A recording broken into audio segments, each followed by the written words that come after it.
Liu Yao, Chapter 9.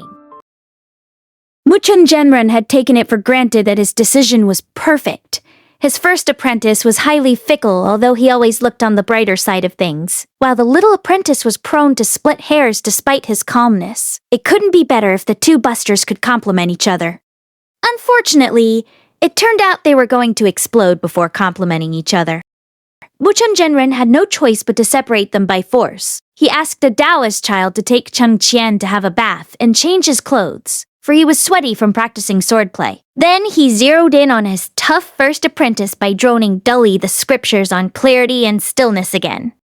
Their master's chanting was the living representation of an eyesore and earsore. With the figure of a weasel and the voice of a duck quacking, he resoundingly stilled the running sandglass and irritated his first apprentice, who almost rose to bite his master murderously. Yan Zhengming's forbearance was driven beyond its limits. He threw the graver onto the desk and raged. "Master, what are you doing? You are uncalm! I am chanting to rest your mind." His master answered without even lifting his eyelids. When the chant was paining Yan Zhengming, Chian returned. Yan Zhengming finally got an opportunity to unleash his vexation. He sniffed and shouted, "You incensed his clothes with sandalwood? What's wrong with you? Is he going to become a monk?" The Taoist child meekly mumbled, "Yes, yes." He was too afraid to say Chian wanted that incense. "Change the incense to hibiscus," Yan Zhengming yelled at him. "The heaven is active, the earth is calm." Chun Genren's voice grew even louder. His voice was like the crunch that sowed the timber, which made Yan Zhengming go hot under the collar. "Master, I am not uncalm."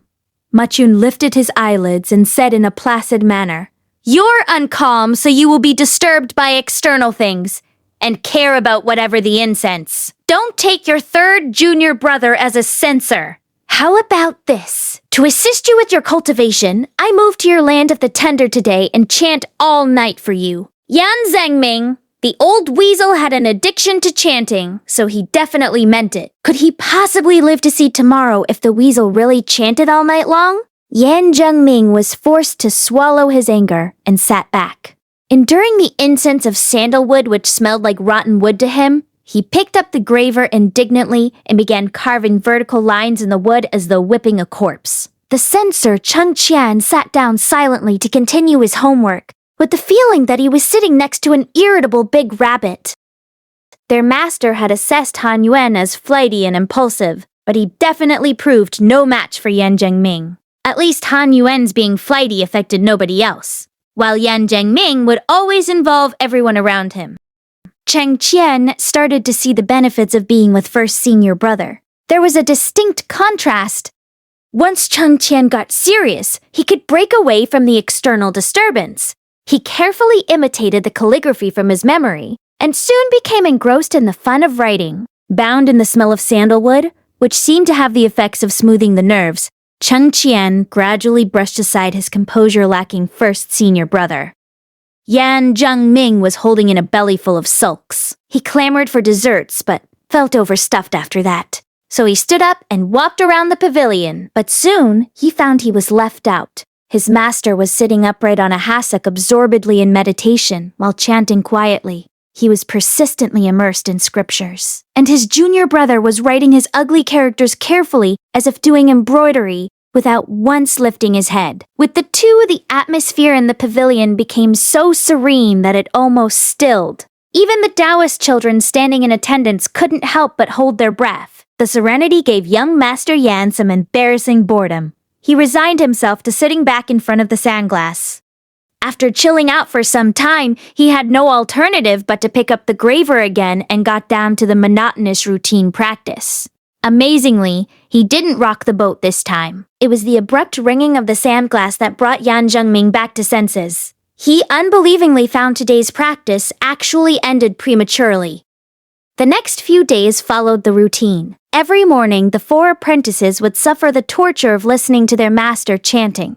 They were unclear about where their master managed to find so many scriptures. He read one book per day with no repetitions. After Taoist scriptures, there were Buddhist scriptures, and following Buddhist scriptures came his self-composed ones, whose content was unstrained and not limited by the sect, leading to frequent self-contradictions. After chanting was the swordplay practice. Yan Zhengming shamelessly pretended to be well-versed in the first three forms, in spite of a superficial understanding, and asked his master to teach him the fourth.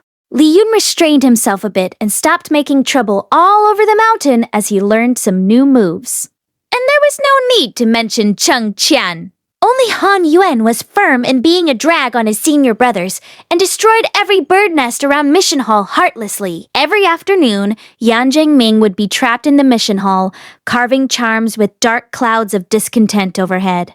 Chian either did homework next to him or helped his master prune the flowers and grass. It seemed like his master had the intention to make up for the love he didn't enjoy in his earlier ages. He always saved for him some snacks that children liked, and while Yan Zhengming was carving the wood resentfully, he would deliberately ask Chian to take a break and tell him several eccentric folk tales. Yan Zhengming sometimes felt that the short kid was here to compete against him for their master's love.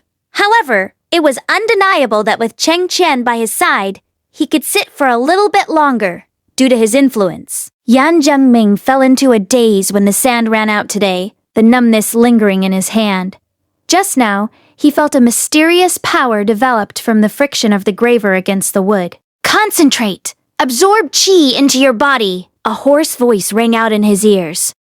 The great I call the departing, and the departing I call the beyond. The beyond I call home, around it moveth, and it suffereth not.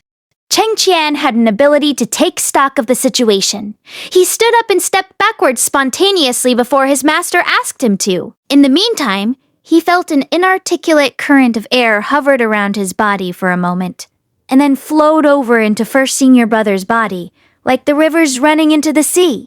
It was his first contact with the subterranean area behind the depressing world. Chian didn't have a clue to Yan Zhengming's feelings at that time, but he heard an indistinct voice as well. Right now, the sun had set to the other side of Fuyao Mountain. The dimly discernible echoes reached every corner of the mountain, teeming with spiritual energies. Countless different sounds converged as one and engendered a strange feeling in Chian. They sounded like the remote past and the vague future were whispering to each other across the time present. He desperately tried to make out what they were saying, but their words just flowed by him gently like quicksand in the river of time. Chian was practically obsessed. Suddenly, a hand grasped his shoulder, and Chian got startled, as if he jolted out of a bizarre and motley nightmare. He looked behind and saw Muchen Zhenren dimly. Muchen's stare fell upon him from above. Chian felt his face coolish. He reached his hand to wipe his face, only to find that tears were streaming down his cheeks. He felt awkward and was at a loss as to what had happened, so he looked at his master blankly. The 5 colors combined the human eye will blind. The 5 notes in one sound, the human ear confound. The 5 tastes when they blend the human mouth offend. Muchen Zhenren's voice thinned into a thread and pierced into Chian's ears. How can you be free and easy one when you see too much, hear too much, think too much, and wish too much? Wake up! Now! His words were like a wake-up call. There was a buzzing in Chian's head, and after a blink, he recovered his sight and saw first senior brother sitting rooted in place rigidly. It looked like he was deep in meditation. The wooden blocks inscribed with messy lines lay scattered across the desk. Chian sat there in a daze as Muchen Zhenren ruffled his hair. He asked, "Master, just now I heard people talking." "Oh, they are all forefathers of our sect." Chian was shocked. "Our sect has a history of over 1,000 years. Is it strange that we have a bunch of forefathers? Where are they now? Of course they are all dead. Didn't they ascend to the heaven?" Chian goggled. Muchen lowered his own head. Looking at him kindly, he asked in reply, "Is there any distinction between ascending to the heaven and being dead? Doesn't ascending to the heaven mean immortality?" Muchen froze temporarily, and then he seemed amused by him. He didn't give a straight answer. Instead, he said, "Ah, you are still a little kid. Don't keep talking about death. Those are things you will understand when you grow up." With that, He walked back to the seat of the host and sat down. He looked at Yan Zhengming, wearing a woebegone face. Chian heard him mutter, "Why must he get into meditation now? He really chose a terrible moment. Where shall I have my dinner?" Consequently, the dinner was moved to the mission hall, which should have been a place to transmit wisdom, impart knowledge, and resolve doubts. Amid scattered charms and scriptures lay a toasted chicken surrounded by other dishes and the unconscious first senior brother. Chun asked Chian to sit on the floor with him. He picked up a chunk of meat for Chian lovingly and dragged over a piece of paper covered with scriptures and placed it on the desk. Then he urged, "Have some more, and you will grow taller. Spit the bones on the paper." Chian took up his bowl quietly, feeling that he could hardly have the least bit of awe of the mission hall from this moment on. After dinner, Chun had to keep guard over first senior brother. He commanded a Taoist child to wrap up a half Jin 3 of desserts for Chian in case he went hungry in the night. Today was exactly the 15th day of the month, the day when going to the mountain cave was forbidden. But Chun didn't repeat his warning to Chian. He was confident that Chian wouldn't go out to cause trouble and would write the sect rules instead. Indeed, Chian wouldn't, but someone else would. No sooner had he entered the door of Qing'an dwelling than Han Yuan followed in. Han Yuan made a big fuss over everything in the yard, after which he took up the desserts Chian left there and praised profusely as he ate most of them. Splashing the scarps of the desserts, he said, "It's no fun for you to stay with first senior brother all day. You'd better play with us. Today's second senior brother taught me quite a few moves. I almost learned all the moves of the first form. Chian dodged all the scraps, which were as many as snows." He smiled in silence at his idiot junior brother and thought in mockery, presumably he should go up to the heaven in a few days, since he learned the first form so quickly.